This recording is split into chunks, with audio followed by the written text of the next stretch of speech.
But it does give us this idea because you sent me this today, which was shocking to me. This was shocking to me because this is how you get the other story. So if you guys want to know how can a government be in place that treats Christians like garbage and makes false claims that destroys churches and puts people in harm's way, this is why. Why don't you This is explain why. what you're seeing? Because not everyone can see it. All right, so this is from LifeSite News. 32 million, 32 million Christians might not vote in presidential election this year. New survey warns. Uh, so these are Christians who regularly turn church by sit out the 2024 presidential election in Arizona. Christian University found. This is insane. This is insane. I know that a lot of people have this idea that, well, Trump is just a horrible person and all this kind of stuff. And you're like, are you even, do you even know what the other side is doing? You know, You know, I understand. I mean, I agree with you, Fletcher. It is somewhat shocking to consider that such a large number, enough that it could actually change the results of the election, of Christians will maybe not vote this year at all. And that is actually astonishing. At the same time, I think I know why. I think I know where they're coming from. Here's what I think may be going on. I think there is a feeling in which people have felt, on one hand, it doesn't seem to make a difference because a lot of the talk, this is ironic, right? Because some right, people on the right have been saying that the election was stolen last time. Former President Trump has said that as well. And I think some people think, well, then what's the point? But I right. think there is a point, because if it weren't, people wouldn't be fighting as hard as they are. If it was just to be given, then you wouldn't see the kind of antics that we just talked about, with journalists hiding Vice President Kamala's answers to things, because if they had it in the bag, they would just let her do her word salad, and let the chips fall, because you already have it set. So I think but I think that's the mentality, that it doesn't make a difference. The other reason I think might be because, honestly, I don't know what you think, Fletcher, but former President Trump has kind of seemingly backed away from being as pro-life as he was. And I think Yeah, some people really feel strongly, definitely a lot of Catholics do, that there is no good choice, because you have Kamala Harris, who's very pro-abortion, or pro-deleting one's baby. We won't say the AB word on here. right.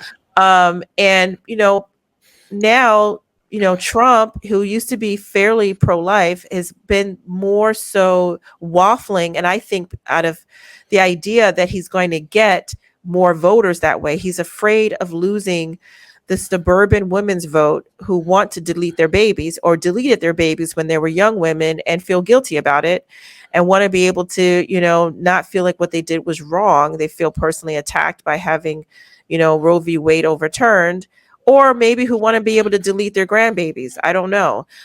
So he's waffled on that. And I think the timing of Melania's book couldn't be worse. And obviously it was planned for her to come out as basically, pro deleting one's babies, and maybe for the same reason as the suburban women. But I think that's why some of these Christians feel like, well, there's no good choice. Hmm. No, I can see that. I just, expecting the government to do everything for you, as we saw before, it's not really the best thing, in my point of view.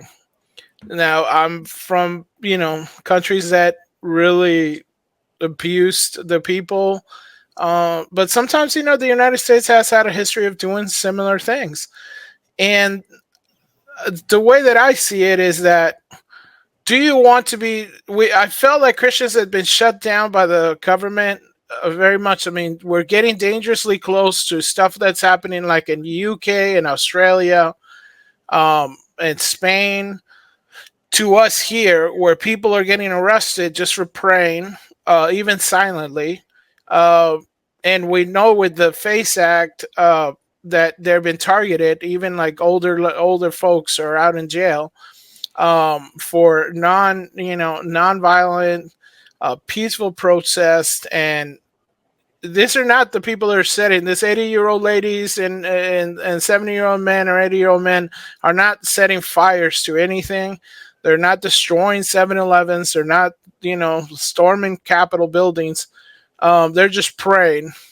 And they got, years in prison, federal prison.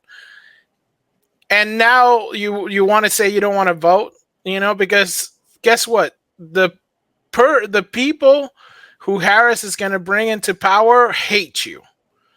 They hate your faith. The people that Trump might bring into power, at least some of them are us. Some of them are us, right? With Harris, we have no chance. Meaning, there's no chance. And I can understand you doing the. I'm doing my moral thing because the Republican Party is not going to change unless we start now. No, it's not. It's not going to change. Start whenever you want to start. You can start right now by voting for Trump, and then start working on the on the campaign. Start working your own campaign. Start working at the local level. Start getting strong leaders. Where's the next Trump? He's not going to be able to run forever, right? This is the one and done. So who's the next one?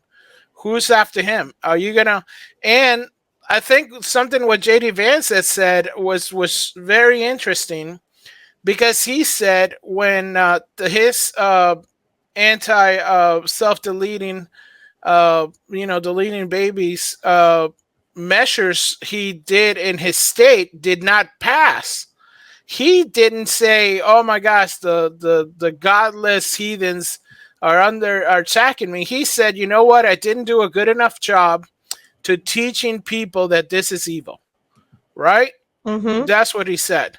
And that's what we need to do. If this is happening, you need to talk to your fellow Christians and all stuff, and you got to let them know, hey,